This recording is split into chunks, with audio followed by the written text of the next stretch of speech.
Welcome back to the Citystead, everyone. You guys ready to get some work done? So as you know, I was working on cleaning this out, kind of preparing it, getting an idea, a plan of what I was going to do in here, how I was going to maximize my space in this greenhouse, and I think I got it.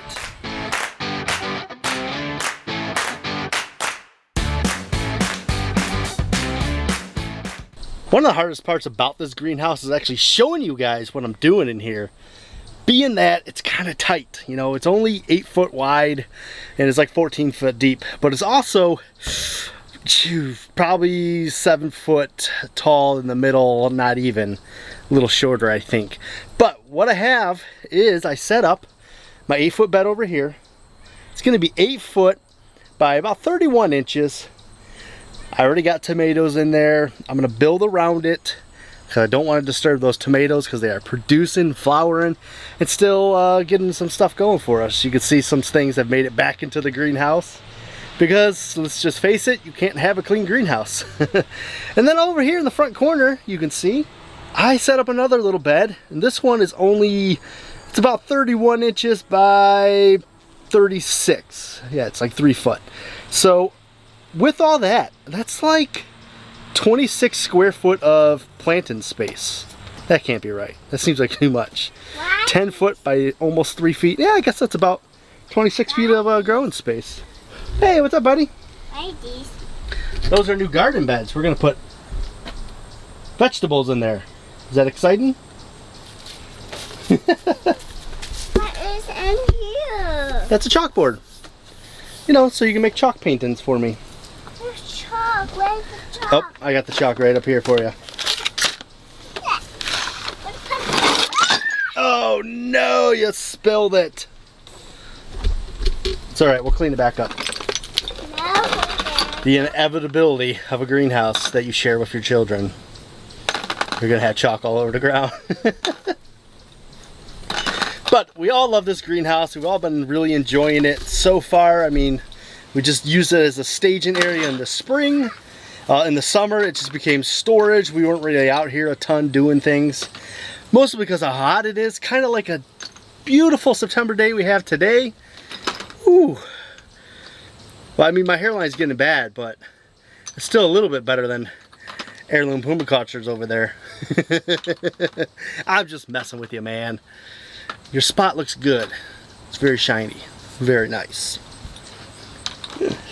Yeah, that's right. You guys see that? Rocking the Heirloom Permaculture today. It's since I'm rocking Heirloom Permaculture, thinking of the ideals of permaculture, I have definitely decided that these two beds that I made are going to become Hugelkultur beds.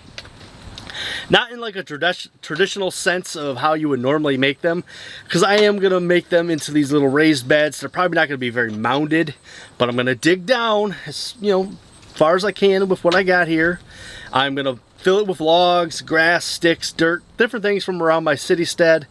And then I'm going to put dirt back on top of it, and that's what I'm going to use as my planting area.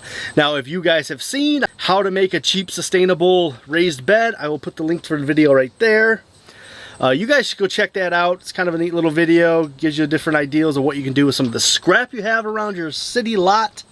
Because we don't have big giant logs like you could get out in the country, fallen trees. We don't have any of that stuff. So we have to just work with what we have. And that's kind of what that's all about. That's what I'm going to do in these beds. It has worked everywhere else I've done it so far to great success. So I'm hoping this really works. And I think I mentioned it before in the other video, but I really think that... Oh, you got one?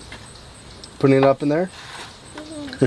So I think I mentioned it in the other video, but I really think that all that Hugelkultur, as it's breaking down, will also produce a little bit of heat. I wasn't 100% sure about it.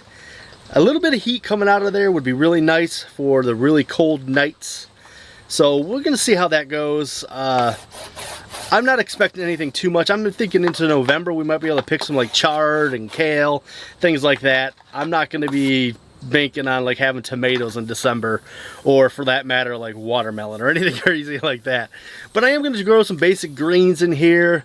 I got those couple tomatoes. I'm thinking beans and peas. I'm just going to give them a shot. I'm going to try to actually trellis them on the outside edge of my greenhouse. Because I have these panels here already, I think I can get those little tendrils to grab on to most spots of these. So beans and peas kind of climb in the outside of this thing with all my greens and stuff down at the bottom in front of the peas and beans.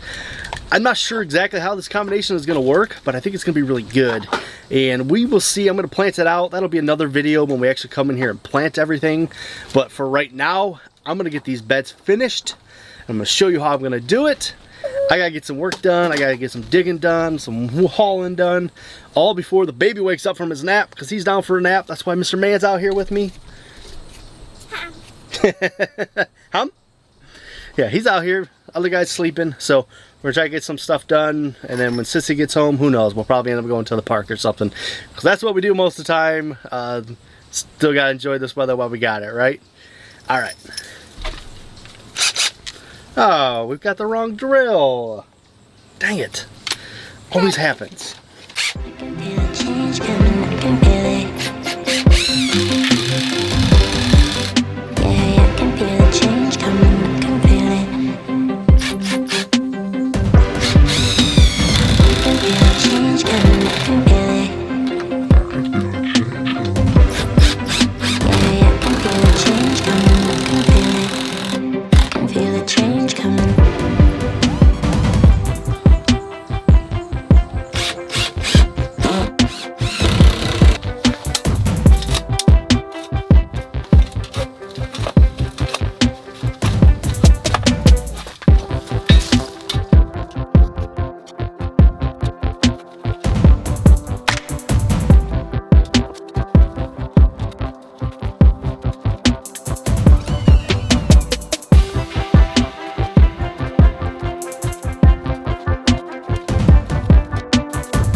Now you all know it ain't a Citystead video until you see my boys out here, or E. You see him back there? He goes, Dad, I'm gonna empty this. I said, all right, son, you go ahead and do it. He's trying his hardest. He might get it over there. Where are you gonna empty it at, buddy? Over here. Just over there? Where at? Right here, over there. Right there? Okay, you do that.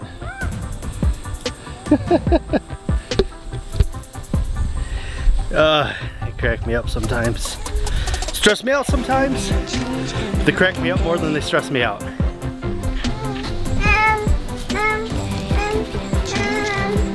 Are you gonna do some shoveling? You gonna shovel? Okay, go ahead and shovel.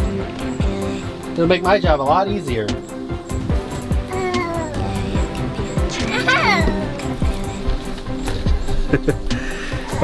One day they'll be able to shovel and move that wheelbarrow for me. It'll be really helpful. So what you guys saw, I dug it out. I did the same as I did before. I put just smaller branches I had in there. I had some like plywood chunks. I broke that down. I put that in there. I put some grass clippings that have been dead and kind of decomposing for a while. And I'm doing something different this time that I didn't do before. My previous Hugelkultur beds was I took a bag of wood chips and I just dumped it on top of that material. So I have like brown, green, brown greenish, I guess. I guess the wood chips are kind of both. But I'm really hoping that putting dirt on top of them will help them break down more, and they'll just extra feed for the soil later on. Plus they make it a really good firm base for it. So now I got dirt loaded on top of it, a few inches worth. I'm gonna buy a bag of topsoil to put on top of it to make it more moundy. That way as it's breaking down, it won't sink down too low. So it'll be a little high to begin with when I plant seeds in it and stuff, but it'll break down. So I'm going to tamp that down a little bit before I put the dirt in there, and then we're going to plant that out in a couple of days. Now, this bed over here, hey, what you doing? Can I have a bath? Can you have a bath? Can I have a pool? A pool? It's hot, but it's not that hot. I don't think we should have any pools out yet. So with this Hugelkultur bed, I have to be a lot more careful. As you can see, the tomatoes that I've been saying I want to keep are in there. So in order to keep those and still kind of make this a Hugelkultur bed, I'm going to have to dig this side out and then like in front of them and try not to disturb too much the root base. Now I am going to fill it back in with dirt a lot, which is going to help that base of that tomato grow new roots out. So I'm happy about that, but I'm really nervous about digging this out. But I'm never going to be able to get this bed ready if I don't just go ahead and do it. So that's what we're doing. We're just going ahead and doing it. Are you ready to do some digging? You guys see? He found a snorkel. What did you find? You got all sorts of tools. Are you going to work? Little Oz, are you going to work? Yeah, one of them wants to swim and the other one wants to work. Alright, seriously, I gotta get busy. E should be coming home off the bus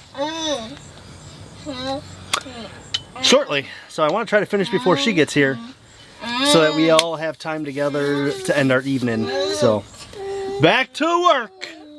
I don't know if you guys can see them down there, but they're digging in a dirt pile I'm making from digging out this other bed. And Mr. Man is digging in the actual bed that we're going to be planting out. I have to constantly remind myself that they're little, they're just small, right? And I want them to experience the garden and I want them to always enjoy it. I have to remember constantly that this is their way of enjoying it. While it's not helpful to me and it's frustrating when I'm trying to go a certain direction in a certain time frame, I also have to cherish the fact that they want to dig in the dirt. Because their want to dig in the dirt now could possibly mean they'll want to help garden later on. So you gotta harvest it as much as you can, let them do their thing, even if it frustrates you, even if it drives you nuts. And you just constantly have to tell yourself, this is how they're enjoying the garden.